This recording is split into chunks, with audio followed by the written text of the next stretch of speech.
Welcome, welcome, welcome, welcome. I am going to start out by sharing my screen. And we have Charlie in the reel. All right, whatever video worked, that was great. All right, so I'm going to start with my screen share. And I think Paula's arm is in with Bill. So we do have a couple people in couples, which is great.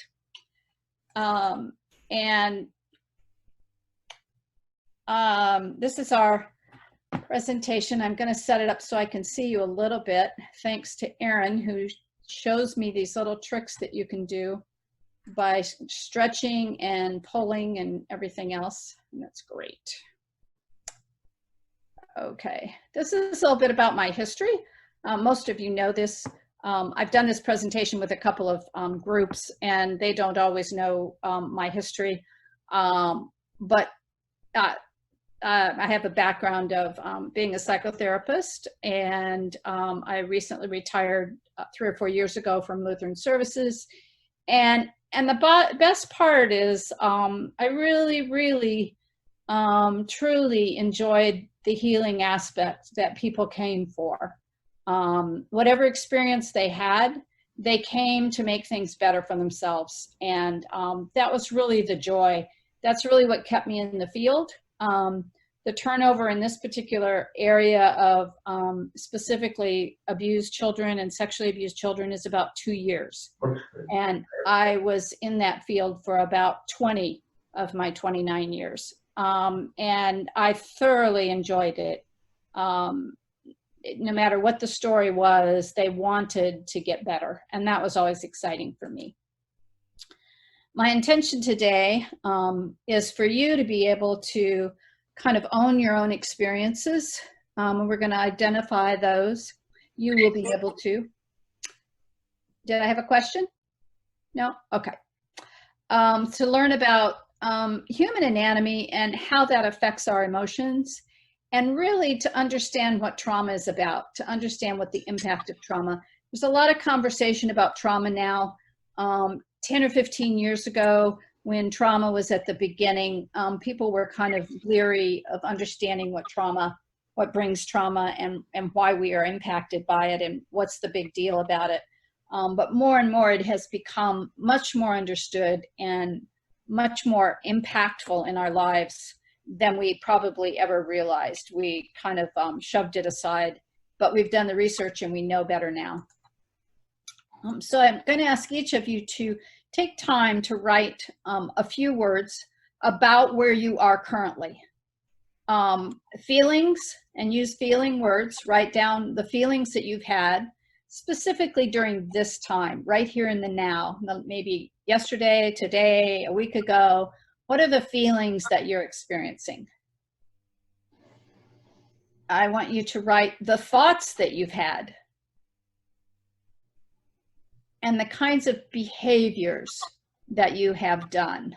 And we're going to take some time for this. So we're going to take 2 or 3 minutes, give yourself a good opportunity to come up with several of each of them.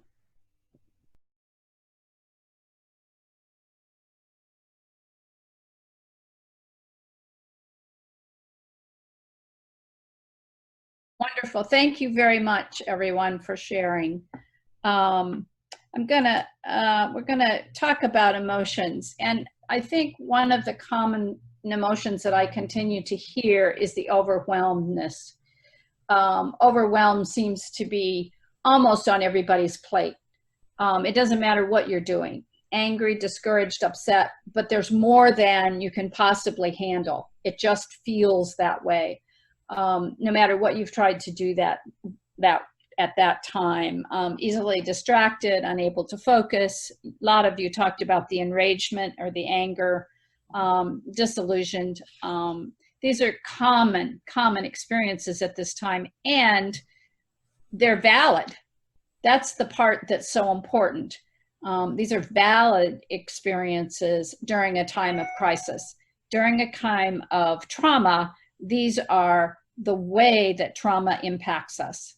And so what we're going through is common, and I'm hesitant to use normal because everybody has sort of a definition of normal.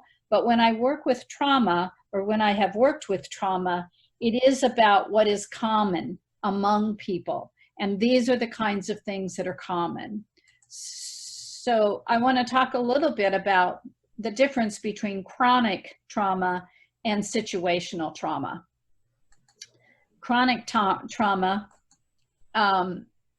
is maintained over a longer period of time, and it usually starts with an episode or a situation. And then it kind of takes on a life of its own, and often during that time, cortisol is released. So a chronic trauma, for example, one that was in childhood, maybe a dramatic loss of a parent, something that happened in childhood, domestic violence in the home, and we're going to talk a little bit about some of that. When that is maintained, then that's chronic trauma that has happened in the past, and it continues to be stressful for you unless it is resolved. Situational trauma is just that. It started with a situation. Now, what we're experiencing, and you would think that you could just move through a situational trauma and come out on the other side, but not necessarily. And we started with a situational stress, where when we first started, we'll stay home, we'll do COVID, we'll stay home for a month or 6 weeks, and then we'll be kind of moving on. It has now turned into much more of a chronic kind of experience for us, just like 9/11. 9/11, we now earmark before 9/11 and after 9/11. Oh yeah, we were able to ride airplanes before 9/11 and everything changed, and now we have plastic bags, or you can't use plastic bags, or you can take your suitcase on, or you can't take your suitcase on, and all those things that changed, and all the scanning and the body scannings, and a lot of things are earmarked before and after a situation. And so consequently, COVID will be one of those earmarked times.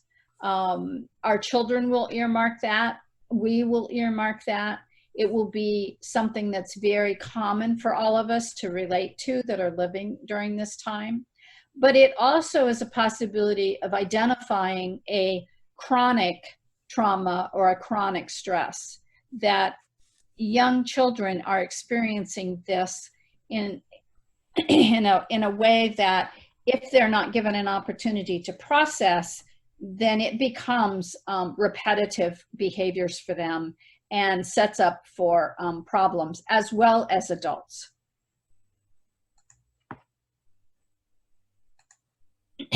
And so often what we think is trauma resides in our brain, and ultimately in a lot of ways it does, and we're going to talk about that. But really, trauma resides in the emotions. So it is the emotions that are the most powerful to process, because that's where trauma resides. And we can talk ourselves in and out of anything we think we can, but that's not where trauma resides. So we have to unlock it through emotions.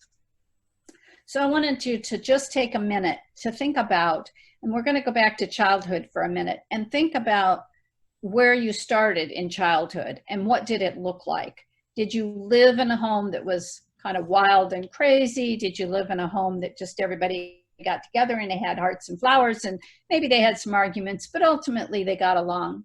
Was it a scary place? And was it an illusion? This is what's going on, but this is what it felt like. And so just think about some of the experiences you had in childhood, because they will impact you at this point. It's easy to have that trigger happen. For example, if you got lost, for example, in the mall from your parent, and you were 4 or 5 years old and you got lost in the mall, there are times then that when you are in a situation where you are unfamiliar, those feelings can come back pretty quick. And you can have that trigger come back to you, and panic kind of sets in because it is that quick to relate to a past experience. And we'll talk about a little bit more of that.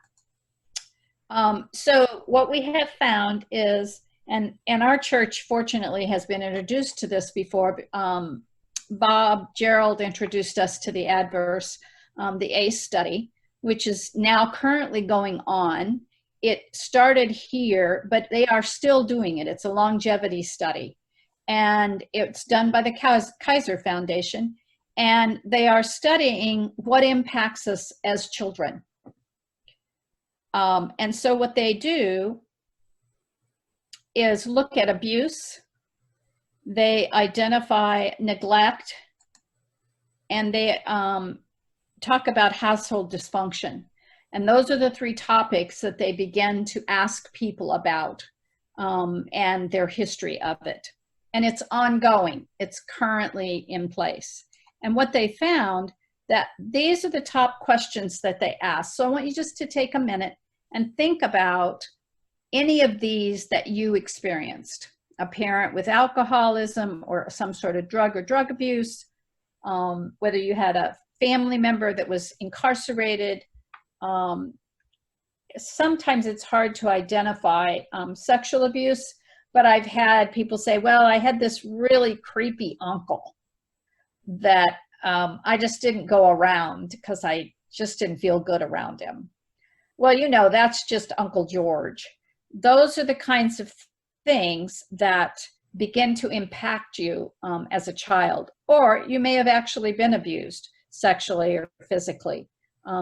Fortunately, we have a lot of people speaking up now, and our idea and understanding of abuse is much broader, and we understand how it begins to impact our emotional state.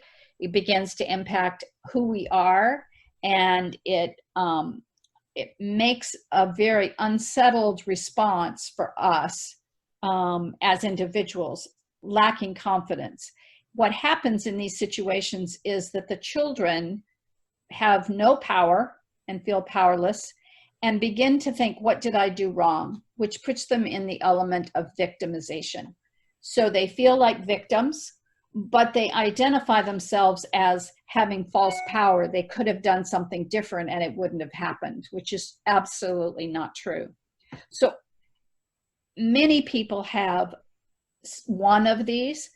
However, and I want to stop just a second. Welcome back, Jeff. I know you're busy, but it's nice to have you back. I see your face. If you have zero, there are only 38% of people in the population that actually have zero, have none of those. 24% will have at least one. And if you have 4 or more, we have 16% of the population. So out of 100 people, 16 of them will have at least 4 or more. That's a high percent. My guess is that it will go up as time goes on here, mainly because more people are willing to talk about it, and more people are willing to be interviewed and to actually talk about that it was abusive. And we also are expanding our definition of abuse. Just like one of the congresswomen spoke up and really described how describing her or saying an ugly comment or derogatory toward her, how impactful that is in nobody stepping up and stopping it. And how what we might not consider that abusive, it is abusive, and it is demeaning and degrading. So it really does fall under the abusive, degrading. And we have lived with it so long that we tend to kind of push that kind of information aside and say, well, that wasn't bad enough, but it is. The higher the score, 4 or more, you're likely at risk to experience many more health problems, anxiety, intestinal problems. You're more at risk for heart disease and cancer. And as we learned from Bob Gerald, incarcerated individuals are a high percentage of having someone in the family that also was incarcerated. That pattern repeats itself. And also they are emulating what they grew up with not having the ability to perhaps change the pattern. So let's talk about our brain a little bit, because we think that it's our brain that's impactful, which it is. And it is the brain that does the work. This is the limbic system. This is when your sense of smell goes in to your olfactory nerve, which is right between your eyes. When you smell things, it goes immediately into the amygdala and the limbic system. And it is the amygdala and the hippocampus that are part of the fight or flight. I'm afraid, I'm scared, I react quickly. And also, excuse me, it's also an ability to regulate the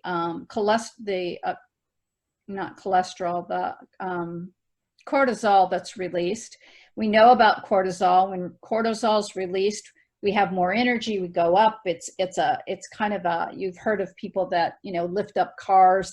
That's cortisol release, something they can do in that moment based on the impact of cortisol. But when it is released repeatedly, and we know even in the womb with a child that has been in the womb and the parent has domestic violence, for example, the child is aware of that. They actually are releasing cortisol in their body, in the womb, for protection, because their amygdala is saying alert, alert, alert. So they come out at a higher level of quick release for cortisol, which is not helpful for them, but it is what they've grown up to. And so it is a lifetime of understanding over time how to manage that and pull themselves back. And that's a challenge at times.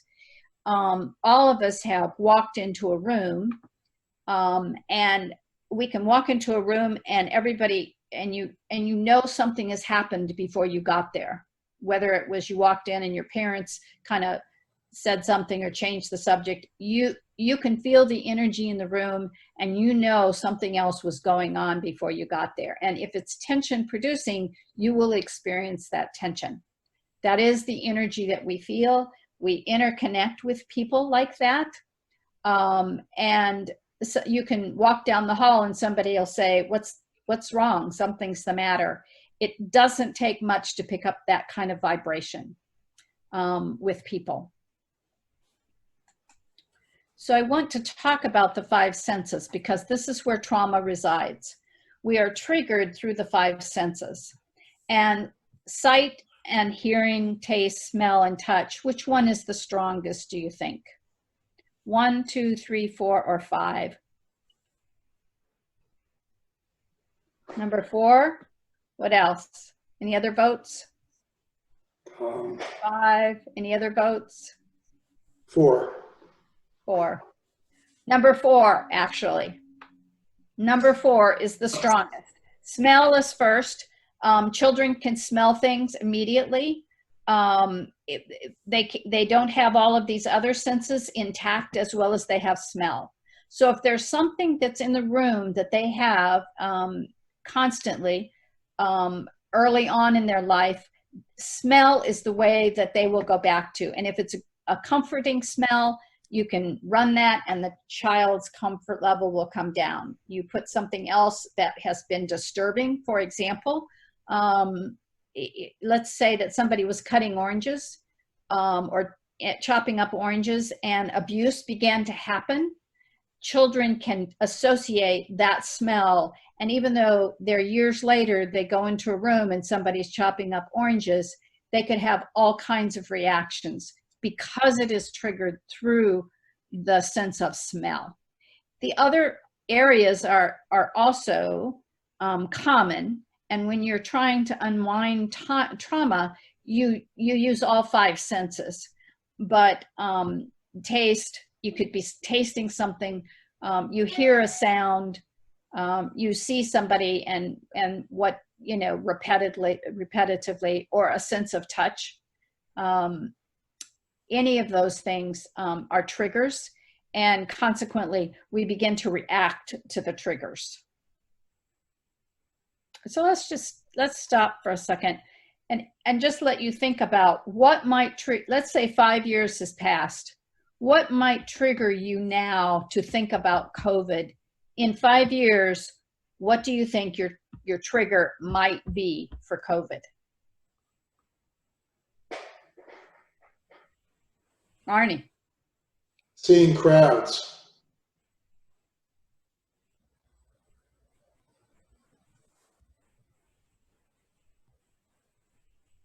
Maybe you travel overseas and you see a face mask. Maybe you, what other kinds of things do you think might be triggers? You know that the smell of the mask. Oh, the smell of the mask. Yeah. Yeah.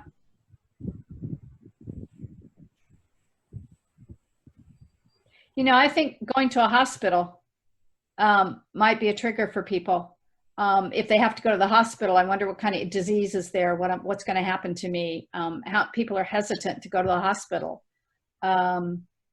Interesting enough, Rose and I, the first month or so, Rose and I did everything together. If we went out, then we went together. She would go to places by herself, but I stayed home.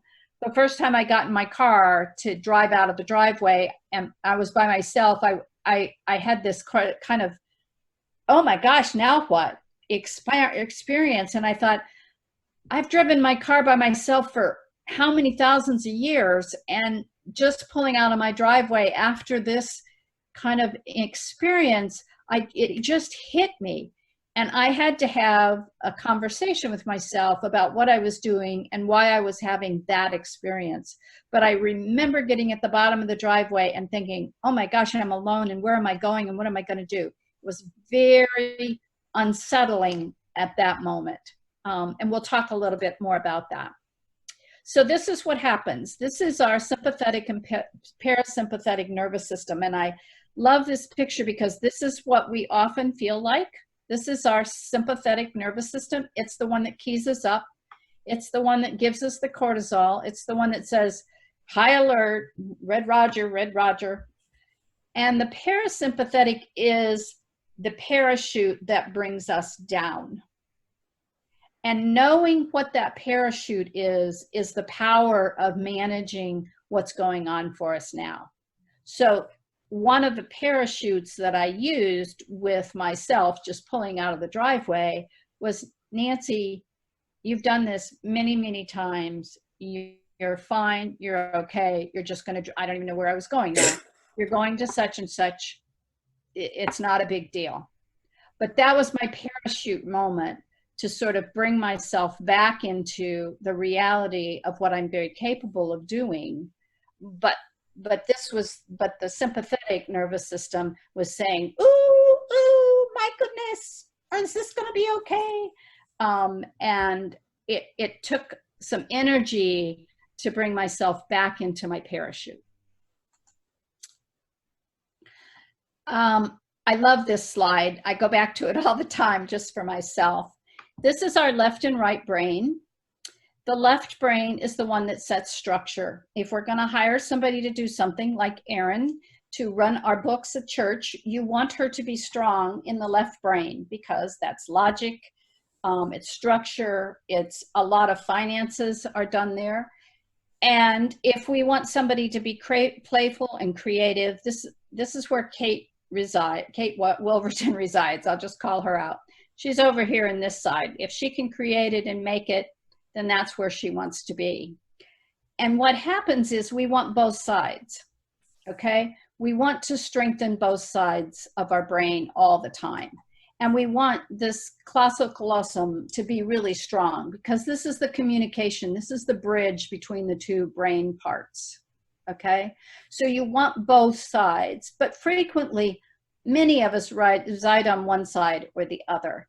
The importance about this particular one is that trauma resides in this side of the brain. It resides in the side of the creative and playful, which means we cannot logically talk ourselves out of anything. We have to go to the emotional side. I had to acknowledge the emotion that I had about driving out of the driveway. And then I had to have a conversation with myself about how to manage it. But I could have driven out of the driveway, gone down the street, and the next person that I came encounter with, maybe it was at the grocery store, I'm yelling and screaming at them for something because I didn't take care of this fear level before I got there. Because ultimately, that was fear. I was afraid to leave my driveway. So if I don't deal with the feeling at the moment, and what's powerful for me about that is I don't even know what I did after that. I just remember managing that moment at that time. And we can't always do that, but that's where we want to go.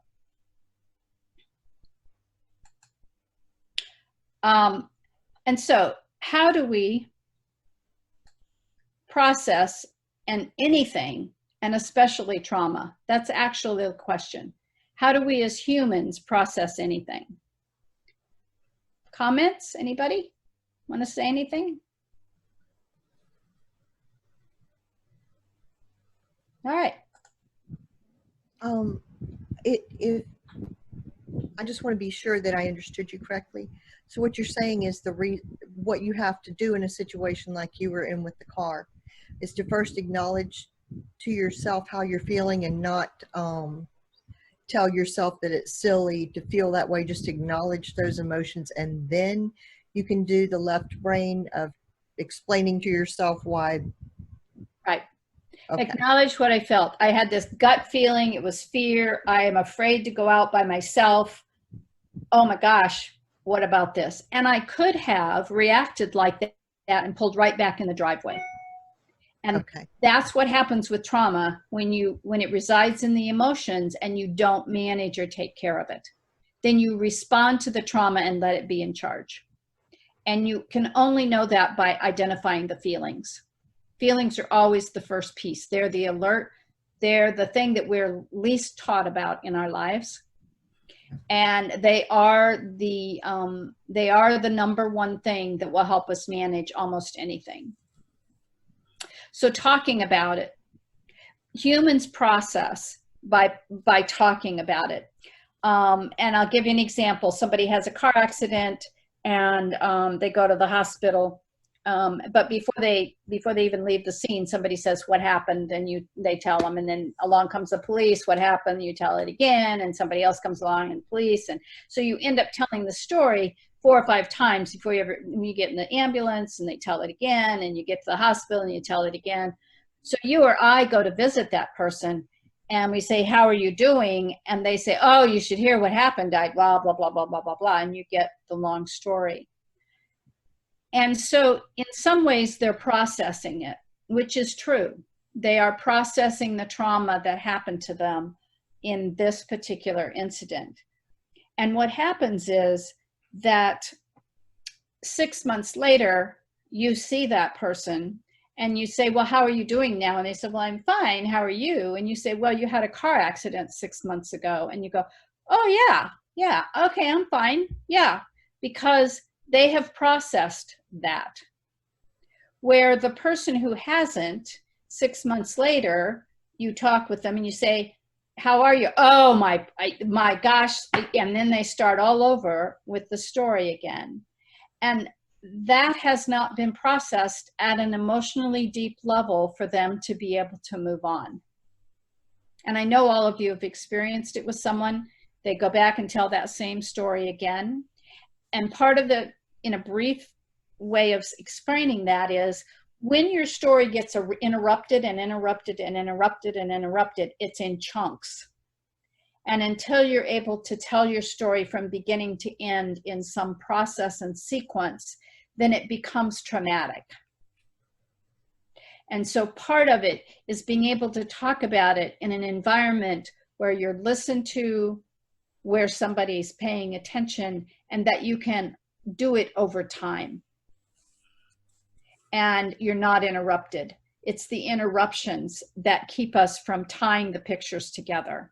And we tend to want to jump to the logical. Oh, I'm okay, I'm sure I'm fine. I mean, anything happens and your leg's half broken and falling off and you're just totally detached from that, but I'm fine, is our typical response. So identifying the feelings first, then go to the thoughts, and then you're going to look at what the behaviors are. Were you able to go from feelings to some sort of thought that led you to the behavior, the outcome that you wanted, or not? So what we want to do is shape our brains, because what we're thinking, as you saw when we did the brain, when I showed you the picture of the brain, that's the piece that makes it all pull together, because that's where we have the sensory and that's where we have the power. And we develop our muscle memory. We begin, the brain is a muscle. It has to be developed. It's just like any other muscle. And so we have to continue to stimulate it and develop that muscle memory. And these would not be done if they did not develop the physical, but also the muscle memory. She doesn't get up there and say, okay, this is what I'm going to do and go through it. She gets up there and it's all already programmed for her. It's all in sequence because she's done it so many times. And that's the muscle memory that we have the opportunity to change and shift all the time. Make sense? Anybody with me? I'm looking to see if you're, yeah, okay. So these are pictures of what I consider muscle memory that we no longer really have opportunity for at this time. But these are the kinds of things we're used to. We're used to the circles. We're used to, you know, it didn't take much for them just to walk down and automatically embrace. That is what we do. These are the kinds of things. This little girl tucks in here. Nobody told her how to do that. She was well received. She moved right in. She knew what the response would be.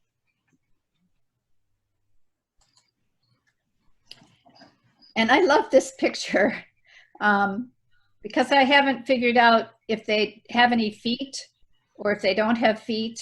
And I sure as heck don't know what they're talking about or what they're thinking. But sometimes I feel like this is what we walk around like. We have all these thoughts, or maybe we don't have any thoughts, and we can't tell if we're moving or not moving. So anyway, I just throw that in for fun.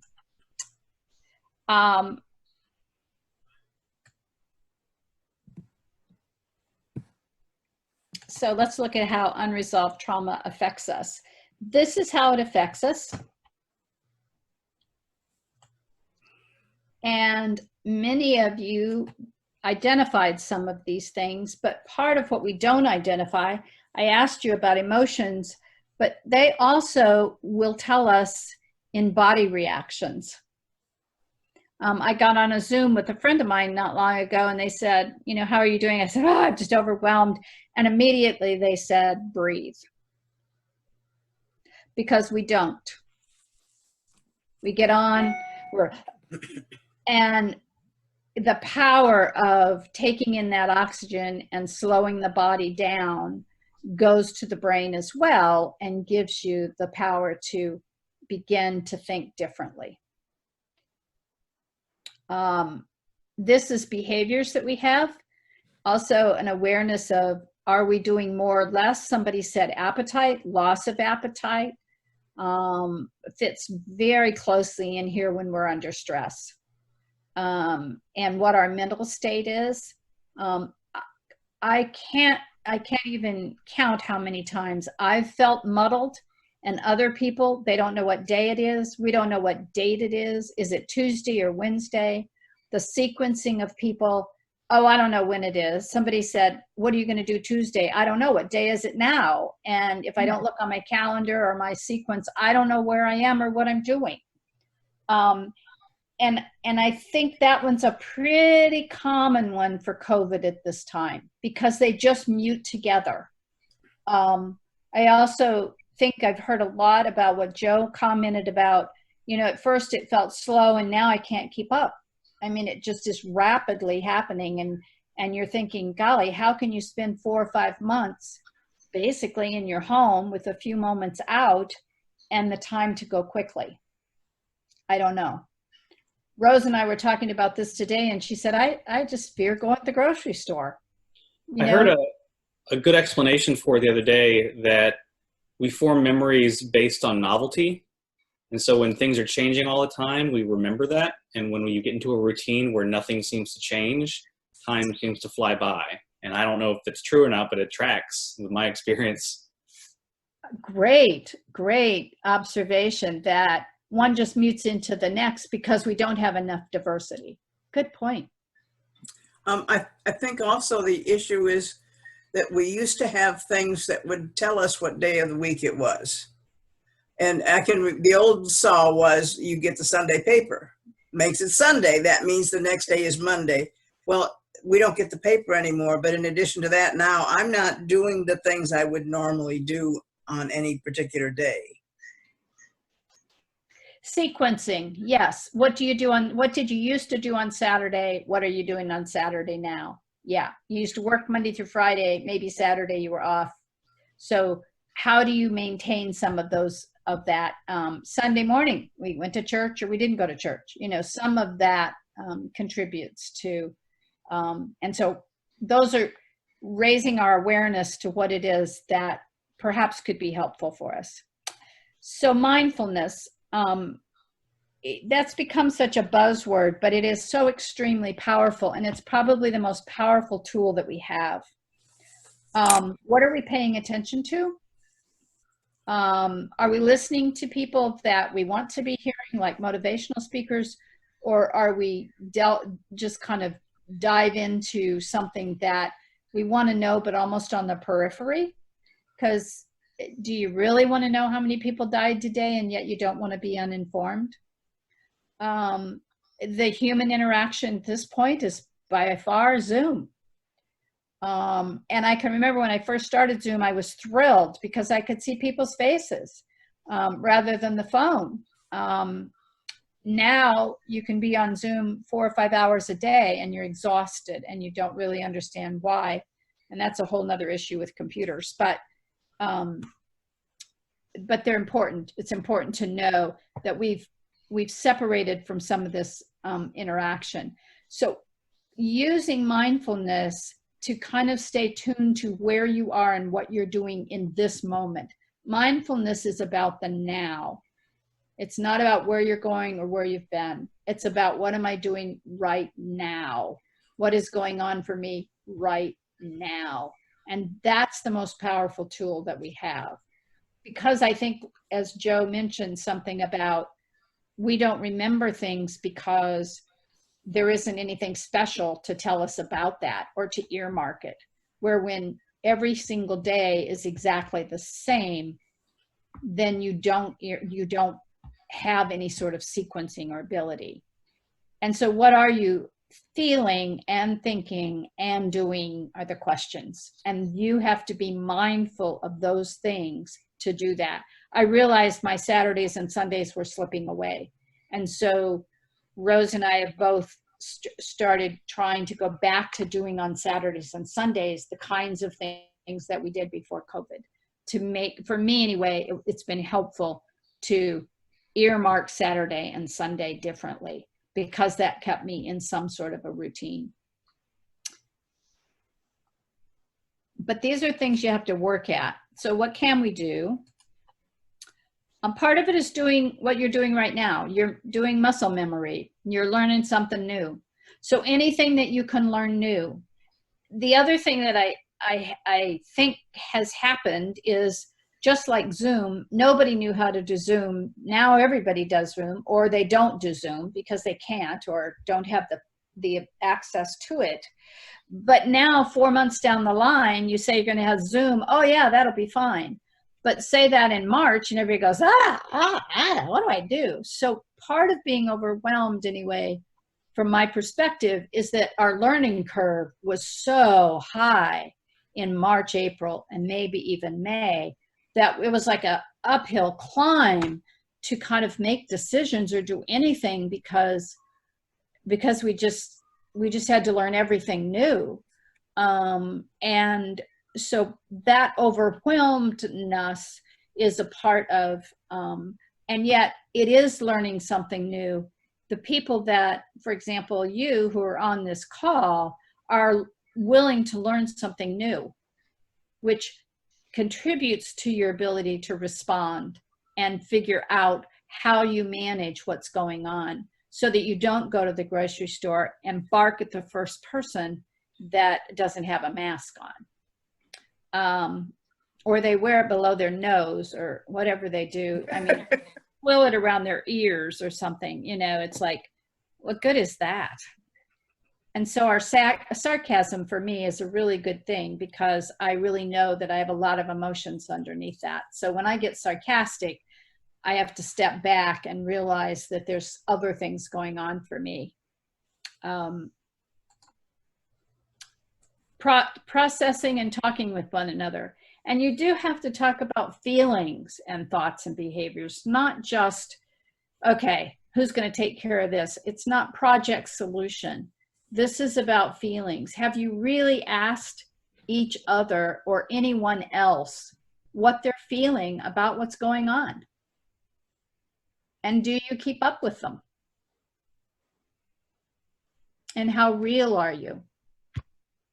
And I told Rose I needed to practice with her today, and so I asked her some questions, and there were several things I had no idea that she was thinking and feeling. And I'm like, wow, I didn't know all that was going on for you. And so I think what has happened over time, and she was the one that brought this up, you know, early on for a month or so, she could keep herself busy. But now this isn't just a project. And this is living in a way that we did not expect. And it does not look like we're going to shift that in the next month or two. So I think it's recognizing, and how do we talk about what it is that's really happening for us. Listen to others. We know a lot about listening, but sometimes it's hard. It's hard to listen. And the biggest part about listening, I think, is affirming. Nobody's emotions are wrong. Absolutely none. And granted, you may go off the deep end, the anger, the rage. Be aware that you have it, and allow yourself the opportunity to own that. Because we are in a place where we usually anger means we don't have control. And humans like to have control. And in reality, we don't. We don't have control. We're not in control. And this has really exacerbated that for most of the community, that we are not in charge. And even if we had a government that was doing a wonderful job, we are not in charge of this COVID. The COVID is really what has happened to us, and is the piece that has taken us to slow down and do what we're having to do. And that's really about COVID. I'm not saying any side, one or the other, but no matter how manageable it was, COVID is a part of our life. And this one's interesting because maintaining stability, like brushing your teeth, doing the same thing every day. When I retired, I forgot to brush my teeth in the morning because I was busy and I never did the things that I got up every morning and did in routine. So maintaining your routine and yet changing your patterns. I thought that was interesting, Joe, you brought that up, because your brain works better when things are different, and your brain begins to develop, and you stretch it like a muscle memory when you change your patterns. And so when part of COVID is not allowing us to change our patterns. So you just change your pattern in your driving to the grocery store, go a different way, You know, I get in my car to go someplace and I think, oh, every morning I used to go there and my car's still going there. I don't know where I am, but my car is still going there. I have to remind myself I'm not going there, I'm going here. And I have to have a little conversation with my car that I really needed to turn back there. So then I have to make a U-turn. So part of that is we get complacent in changing our patterns, and changing your patterns really does strengthen your brain power. I've looked a lot at courage, and I really would like, we're a little past an hour. If you have time, I'd like to hear from you about what you think about courage, because I've been developing and learning and thinking about courage over time. Anybody want to make a comment about courage? Well, I recently have been listening to some motivational speakers and kind of wondered why I didn't listen to them sooner. But anyway, one of the things that Simon Sinek said, and it took me back. He kind of talks about courage not coming from within at all. Courage comes from someone else that says, you can do this. And it struck me that when I have been in tough situations, it has been someone with me that has said, oh, you can do this. You know how to do that. I'm sure you're okay. You will be okay. One person just has to give you that. One person gives you the courage to move forward in your life in some way. And I have begun to look at courage a little differently. That it really is about companionship or friendship, or the courage comes from somebody else that has confidence in you and gives you that encouragement. And I just thought that was an interesting shift. It has been for me to think about that.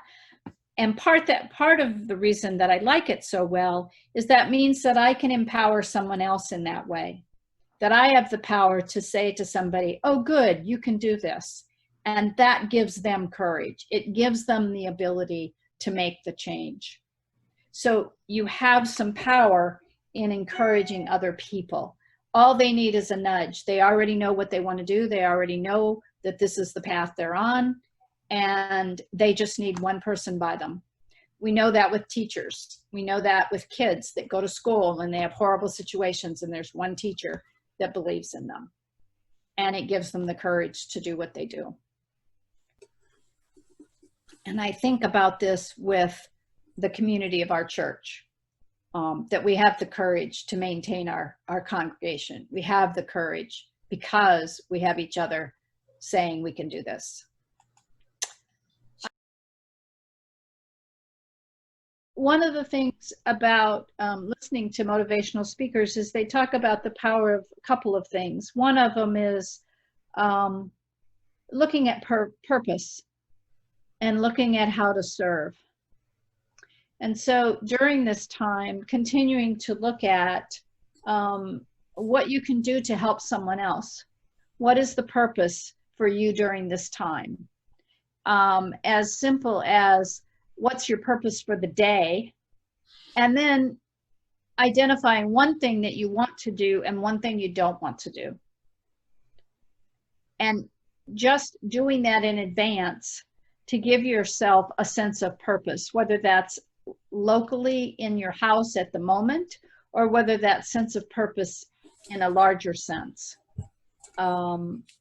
is and just something to think about.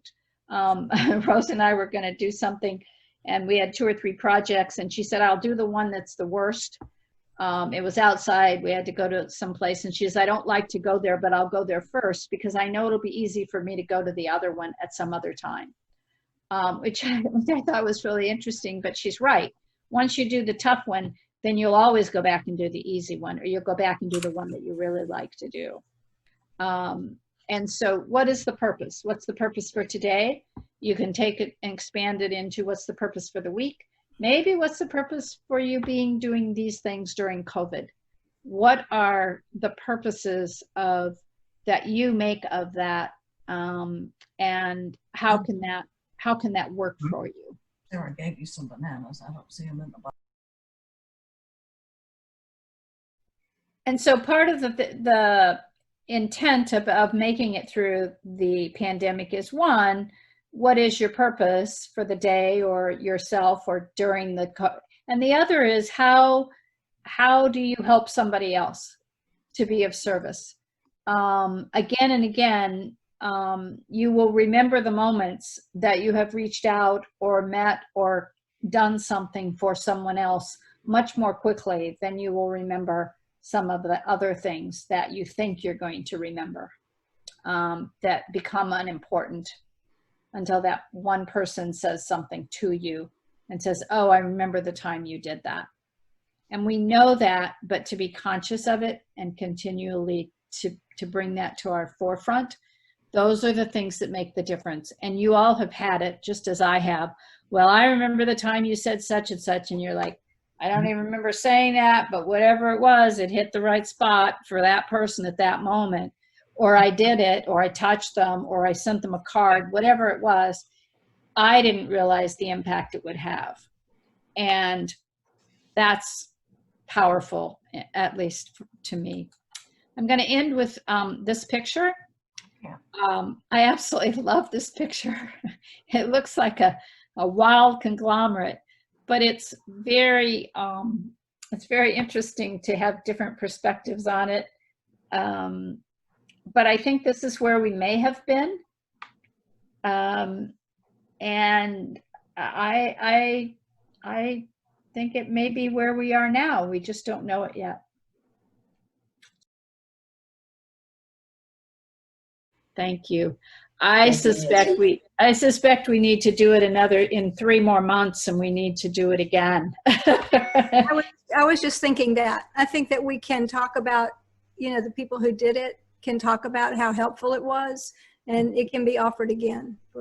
And This is an ongoing, developing situation, and people are going to be in different places at different times. That's a good point. Well, anyway, thank you very much for attending. It was my gift, my pleasure, and have a good evening. All right. Bye. Bye. Nancy. And virtual hug. Yeah. When you actually do this, feel it. Okay? Yes. Bye, everyone. Bye. Good night. Good night.